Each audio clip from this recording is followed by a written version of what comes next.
Hey, welcome to Loose Change. Please allow faster viewers to play through. I'm Jim Evans. Thanks for joining us. You'll be so glad you did. We have another great show. It's great to be back, and Greg, great to have you back. And hopefully your back is great now. Well, not yet. You're still working on it. Okay. We're going to take you to school, so hang around. But first, what's going on? I'm, as usual, at home laying on my back on the couch, doze in and out. I wake up and the TV's on, and I see what I think is a science program. And they're showing this distant planet in the galaxy and this desolate, barren landscape with these huge craters. And I look closer, it's just a news video of South Avenue with potholes. We're in that time of year again, aren't we? The extreme temperature change isn't helping. How about that cold snap we had, that polar vortex? Man, that was wicked. It was cold.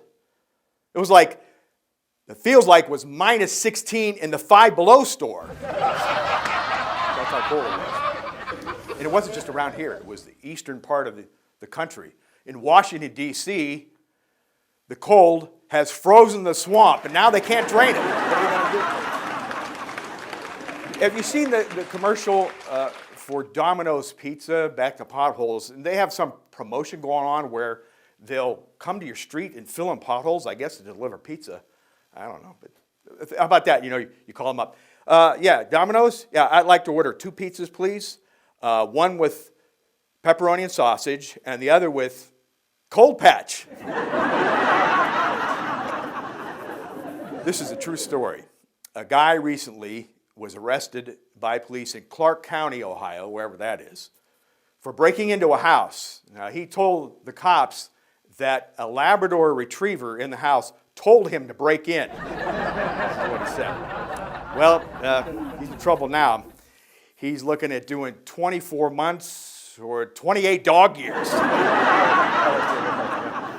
Did you guys see the Grammys? Huh? Pretty good show. I saw clips here and there. It was a real good night for female performers. I also saw that Drake won for Best Rap Artist.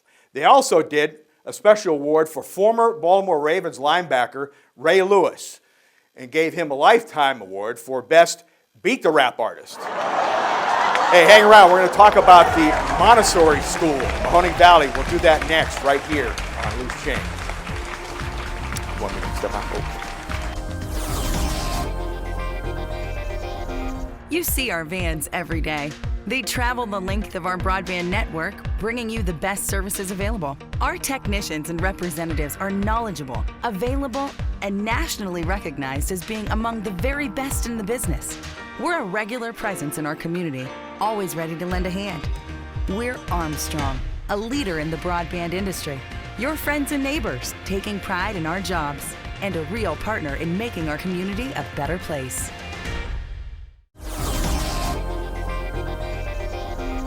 Welcome back to Loose Change. I'm Jim Evans, and I have the great pleasure to be joined by the Executive Director of the Montessori School of Mahoning Valley, the one, the only, Rachel Gonatas. Rachel, thanks for being with us. Thank you for having me. It's certainly a pleasure to have you here and to talk about this unique school that we have here.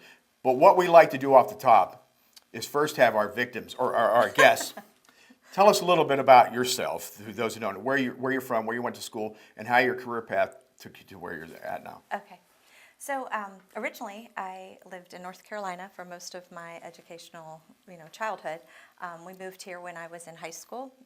So my second year of high school, I moved to Ohio, and I went to Cheney High School for 2 years, Okay. which was very different because I had never been to a public school before or a large school before. So that was, different.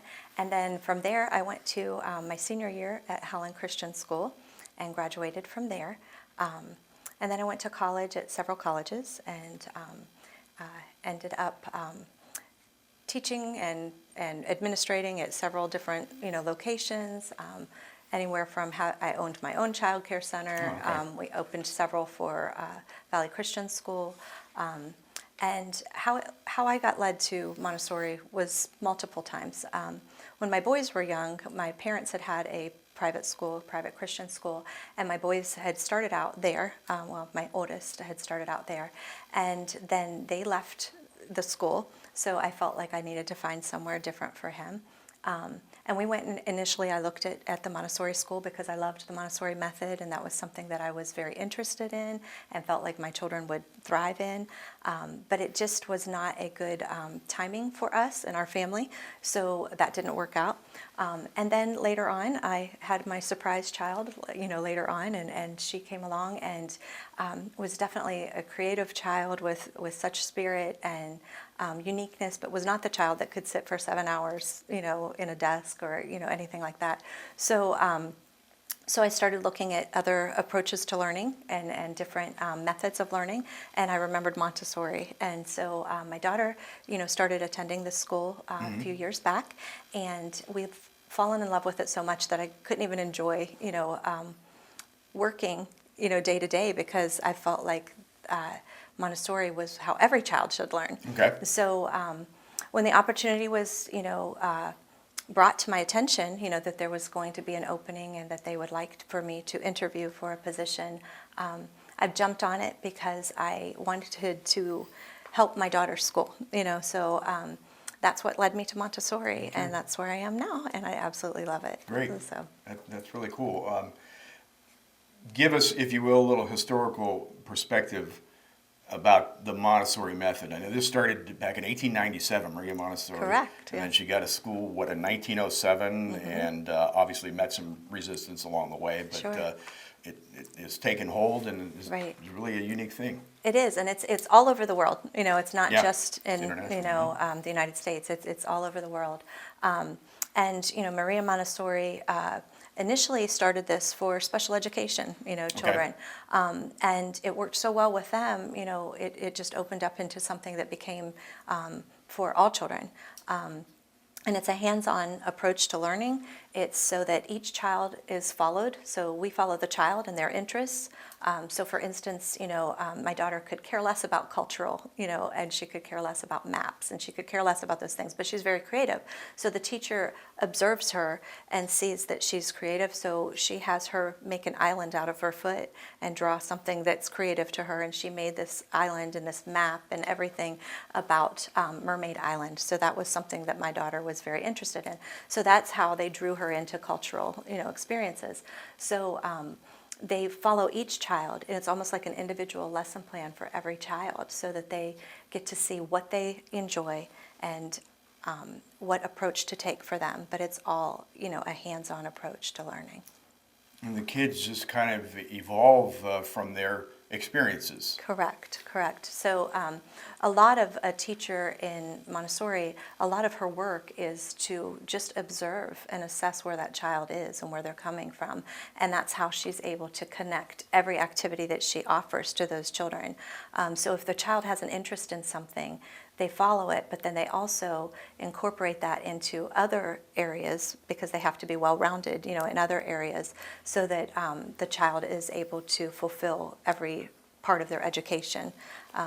Montessori is so unique because we incorporate practical living skills, we incorporate peace, we incorporate respect, we incorporate community and community relations. We incorporate the cultural aspect that you don't always see, in every school. So all of those things are brought in, and the way we do math is just so unique compared to, a traditional type of math. And children as young as, 3, 4, and 5 years old can learn multiplication and division because of the methods and the equipment that we give them, and the tools and the learning tools that have been around for years. Yeah. It's the same, they don't change. It's the same things that Maria Montessori did years ago. It still works today. So you don't see that, we're changing every so often, and now we're doing this kind of math, and now we're doing this kind of math. We haven't changed it. It's the same thing. It works, and the children learn differently. It's a different approach, but they learn in a way that is completely eye-opening, to other methods of learning. Is it for everybody? I feel like for the most Can be? part, it should be Okay. for every child. It's not for every family, but it Okay. is for every child. Explain that. Yeah. Okay, so every child learns through exploration. They're curious, and how they find something out is by working with it. And that's what we call our works or our methods. We call them works, so each activity that they do is a work. And so they also have to learn respect. They also have to learn how to be in a peaceful environment. So some families don't do that, some families don't have that kind of a background that they want that, type of thing. But for children, it should work for every child. So. How do you assess their progress? Okay, so we have an online program that helps us. The teachers track that, and they observe and keep notes regularly, and then we have an online system that we punch everything in. They send, like I can get a lesson, this is what your daughter did today, and I'll get a text message or an email saying what she did, and we're able to track all of that. It has a checklist of everything that they should have before they leave a certain group. How we do our age groups are completely different than a traditional school. So we group by 3 years. So our 3, 4, and kindergarten students are together, and then our next group would be 1st, 2nd, and 3rd grade are together. After that, it's 4th, 5th, and 6th, and then we have a standalone 7th and 8th grade group. And the reason for that is multiple. One is because children develop differently. Some might be up here in math, but down here in language. Right. So it gives them the opportunity to balance that out in 3 years. It gives the opportunity for them to have the same teacher for 3 years that really gets to know them and understand them and know where they're going and what they need to learn and how they learn. So it gives that little benefit there. It also gives the children the opportunity to become leaders. So they're able to step up and help other kids with lessons. And that makes them feel important and feel special, so that they then know how to be good leaders. And we teach them how to respect each other in that community. So it's a good way for them to be able to stay for a length of time so that if they're not ready to move on to something, they get that extra time. But if they are ready to move on to something, they also get to go forward quicker. So. You mentioned the teachers. That's not for everyone. You have to have special people to. Correct. Every role, teacher. be in those Correct. roles. Yes. So the teachers are unique. Also, they all have to be Montessori trained. Okay. So they go and get a credential so that they can have Montessori, credential and understand thoroughly how to, teach in that environment because it is so unique. If you go in to one of our classrooms and just sit and observe for a few moments, you immediately see the difference in a traditional educational experience and a Montessori educational experience. For instance, when they come in, we have a car line, and our older students greet the younger children, and they open the doors, and I'm out there as well, they're not just out there by themselves, but they open the doors for the children. They have to talk to parents, which is something that's hard. They have to look at them in the eyes and say, good morning, have a nice day to the parent. They also have to do that to the child, and then they walk them to their classroom door. And then the children sit on a bench and wait until the teacher individually greets and welcomes each child into the classroom. She shakes their hand. She says, "Good morning, how are you? Let's have a good day," and brings them into the classroom. Then once they get into the classroom, they all are able to change their shoes, put on slippers, and they wear slippers all day, which is something I would love to do. I'd love to wear slippers all day. I've thought about incorporating it in the offices, but it helps them to be in a more relaxed environment. They don't sit in desks. They have little tables that they can sit at. They have like floor tables they can sit at. They have mats that they can sit at. They can lay on the carpet if they want to, so it's more relaxed and they're able to really get down and work, what feels most comfortable for them. And I feel like, when we're more comfortable, we do a better job at our job. Sure. And they need to have that too. So it's all about respect for the child and understanding how children learn and how they have that need to explore. And sometimes, just being able to follow them so that we understand how each child works. We have to take a recess. Okay. You can hang around, right? Yes, I can. Thank you. We'll be back with more with Rachel Gonatas from the Montessori School right after we do this here on Loose Change. Hang around. Unified Voice from Armstrong Business Solutions is the last phone system you'll ever need. Choose from multiple high-definition phones and over 50 features, including video chat, conferencing, and virtual room collaboration. Unified Voice is cloud-based. New capabilities are continually added through Armstrong's high-quality, reliable network. Plus, it's affordable. Pay for only what you need with predictable monthly expenses and no surprises. Focus on your business, not your phone system. Unified Voice from Armstrong Business Solutions. Your business is our business. Welcome back to Loose Change. I'm Jim Evans, and again, joined by Rachel Gonatas of the Montessori School in the Mahoning Valley.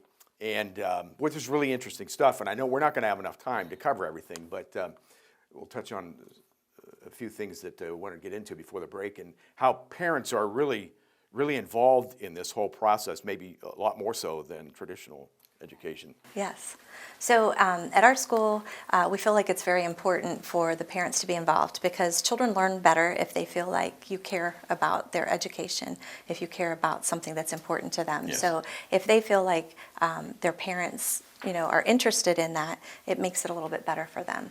So one of the things that Susanna Stetler, who was our founder of the Montessori School of Mahoning Valley, one of the things that she incorporated was a co-op. And so a co-op, or the cooperative, is made up of all parents that have children at the school. So if, because I bring my daughter to the school, I'm a member of the co-op. My husband's a member of the co-op. So we have voting rights and we have responsibilities as well. So our responsibilities are, we have so many points that we have to do each year to support the school. It could be on a marketing committee, it could be in the gardens, it could be changing light bulbs, it could be fundraising. So there's many different ways, to show that. We have beautification days where they come out and clean and mulch the playground and, do different things like that. So there's plenty of opportunities to fit that in with your schedule. It's also able to fit it into what your interests are. You can also involve your grandparents. So if they have bakers in the family that want to just bake a bunch of cupcakes, or bake something for an event that you're having. If they want to get involved in the pasta dinner, different things. But it helps the children feel like you care. They see you all the time. We also have a parent on site. Every day. So there's at least one co-op member on site every day. And that's also a benefit, because children see, other people involved in their education, and, hey, that's so-and-so's mom, and she's here today as a parent helper, or, whatever. And sometimes they're just cleaning, or, making phone calls for us, but it's nice to have that person there, knowing what's going on with your child. Now, your students can be involved in activities outside of the school. They can. Involving other school districts. Sure. So we have a child that is very interested in wrestling, for instance, and he's on Boardman's wrestling team. So that still allows them to have those sports, activities. Right. We also have, the typical, art, music. We teach Spanish at our school. We have Latin at our school for the older students, and we have parents that come in and teach Chinese, a little bit of Chinese to the students. We have a sign language club, because it's based on an interest, from one of the students that really wanted to learn sign language. So she got a club together, and there were quite a few students that were involved in that. It's a great way for the children to be able to do those extracurricular activities. We also have PE, so every 6 weeks we do something different. So we start with yoga, and then we move on to skating. We have archery. There's just different things that we do every 6 weeks. So it gives those children the opportunity to experience different things and see what they're interested in. Once the students are done at your school, what's the next step? Where do they go? So the next step would be high school, so they can choose to go to whatever high school they want. During 7th and 8th grade, one of our big things that we do is prepare them for a different, because they're going to be transitioning into a different kind of education. Yeah. So we try to really prepare them for that. And most of them are so well-rounded that they do, better than the regular students of that school, because they're able to respect each other. They're able to study hard. They're able to be, they think, differently, so they're able to be good thinkers, and experience things, and they look at things differently than normal people, traditionally look at things. So it's not a hard transition. It's just learning to test, because we don't necessarily do a lot of testing at our school. Testing to us teaches a child to learn for a test. We want children to learn because it excites them. Rote memorization. Right. We want them to learn because it's giving them knowledge. It's giving them, the understanding of something, and that they enjoy learning. So testing, kind of takes that away, because you feel like, oh, I didn't do good at that. We feel like everybody fails, so it's okay to fail, because when you fail, then you learn what you have to do to fix that. So it doesn't need a grade. It doesn't need a letter. It needs to be just, oh, now I got to figure this out, so that they have to figure something out. So that's a little bit different, in Montessori as well. Well, when they get to that point, though, they have to take tests. They Sure. still So in 7th do and well 8th with grade, it. right. They start, testing and, having those different kinds of lessons, because they have to prepare. For that. So we get them ready for that. We also have times that we find out if we know a student is going to a particular school, we connect them with that school. We connect them with activities in that school. We connect them with maybe if they're having a day where the school is having an open house or something like that, we make sure that they go and they attend that, and we tell them what kind of things would interest them that there are available at that school. Okay. And so we really work towards that for them. You've mentioned the peace, the word Yes. peace, and the peace perspective. I like this quote from Maria Montessori, if I can read this print, even with glasses. Preventing conflict is the work of politics. Establishing peace is the work of education. Absolutely. Wow, So is that on the money, or that what? is on the money. And in our school, one of the things that you would see in a traditional school is if two children had a conflict about something, the teacher would kind of like rush in and try to fix it. At our school, we don't do that. We stand back and we see how the children can work it out. And we have enabled them with different opportunities to, this is how we work things out with each other. So in the younger grades, in the primary grades, it might be a peace flower. So they might take a flower and give it to the child that they're struggling with or having a difficulty with, and that kind of melts the child a little bit. Sometimes sometimes kids are strong-willed and that doesn't happen. But we in the lower elementary, we actually have a peace corner, and it has like a little peace lamp in there and a peace lily, and they have little things they can sit on, and they can talk to each other, and just talk about, okay, this is the problem, I feel like this and you feel like that, and how can we come to an understanding? And sometimes they come to an understanding, and sometimes they walk away just respecting each other's differences. And that's huge, because we need that in our society, like in our work environment. You have to learn that not all the time are you going to resolve something, but Right. it's okay to disagree with somebody, but you still have to respect them where they're at.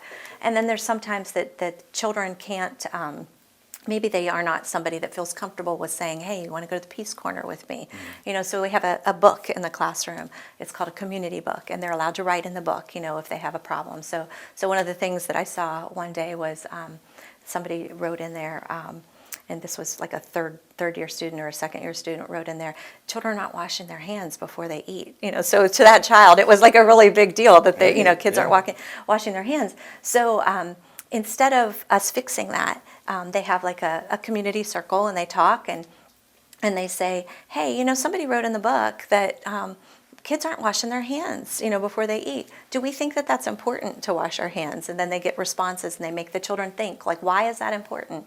And if that doesn't work, then they say, so do we think that that's something that all children should do? And why do we think that? And so they'll start responding, with different ways that they feel like why is that important? Should everybody wash their hands? Is it, and the children have to think about why. Yeah. And then they say, well, is this something that we should make part of our daily routine in the class, that we have to wash our hands before we eat? And the children, talk about that. So it gives them the opportunity to understand a problem, figure out what they really think about it, appreciate that somebody else might differ, but then come to an agreement of what are we going to do in our environment? What are we going to do in this classroom? So it's a different approach, but it works because it teaches them to start thinking.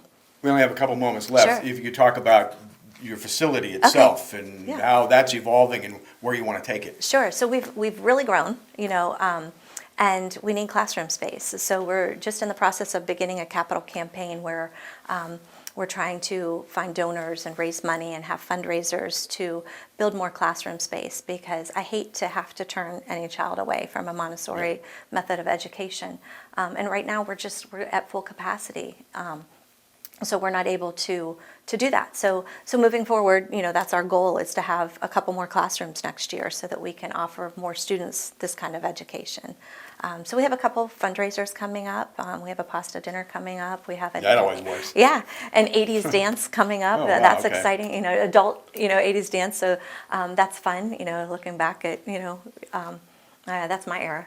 So that's fun for me. But so a few things like that are coming up that we're going to be doing to be able to raise the money to have more classroom space. Move forward, yeah. Correct, yeah. And you have a lot of space there. I We mean, do. a lot We have of, 7 acres. yeah, We have so, 7 yeah, acres, some and that's another to thing work that with. we're really growing. We're building a new playground this year, and it's going to be like a play park, like you would go to a park. But then also it's going to lead into the woods. We have quite a few acres of woods, and we're going to have natural trails. We're going to have amphitheaters and labyrinths, and different things like that. So it's in 3 phases that we can phase out. So over the next 3 years, we're going to be working on that and having gardens and things for the children to work in, and they can pick the produce and make their own pepperoni rolls or make their own wow. sauce. So yeah, it's good stuff. And it's located like right along Youngstown Pullen Road, really. Correct, yeah. Youngstown and Struthers. Sure, And, yeah. If folks see this and they want to find out more, how do they get in Right, touch? they can just give us a call at the Montessori School, and it's 330-788-4622, or they can just visit our website, That's our Facebook nice page, website, yes. so they can just, Google, the Montessori School of Mahoning Valley, and it'll pop up, and you can, see that. So that's a good way to start, and then they would sit down with Yeah. me and talk with me about it. Good. Yeah. Well, I knew we were going to run short on Sure. time. So Thank you for I can't having thank me. you enough for being here. This Yes. is really interesting stuff, and it's really nice to have what you're doing in our community. We have a special video that Yes. we're going to roll out on, but I want to thank you so Thank much. you so much. Thanks for being here, having us. Rachel, and best of luck, and hopefully you. we see you again in the future. And I'll let you introduce the video. Sure. Okay. So this is a video it's our grounds, and you can see some of the things that the children learn and how they learn it. So we call it our flagship video.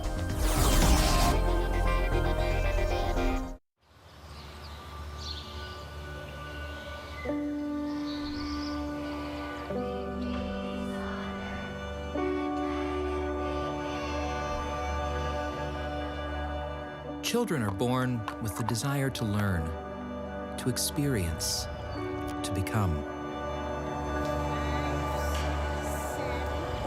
Science has proven that learning begins immediately after birth and continues with a demonstrated intensity through the preschool years.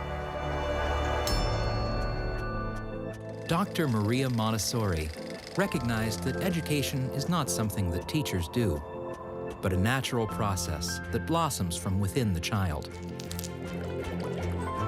The Montessori method of education focuses on both personal and academic growth, the whole child. In a carefully and thoughtfully prepared environment, children are given the freedom to flourish through a beautiful process of guided self-discovery.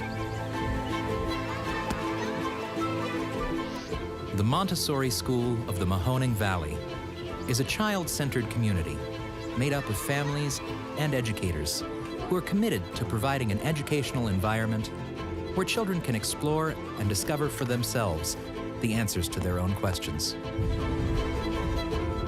At MSMV, the scientifically based Montessori method of education ignites creativity, empowers children, inspires global citizens, and develops independent, lifelong learners.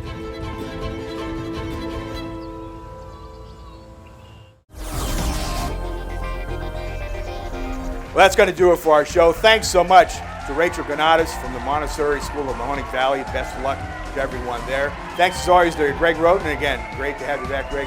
Thanks to Mom and Dad. Don't forget, you can check us out on YouTube Go to Armstrong Loose Change. Thanks to all of you. I'm Jim Evans. We'll catch you next time right here. We will.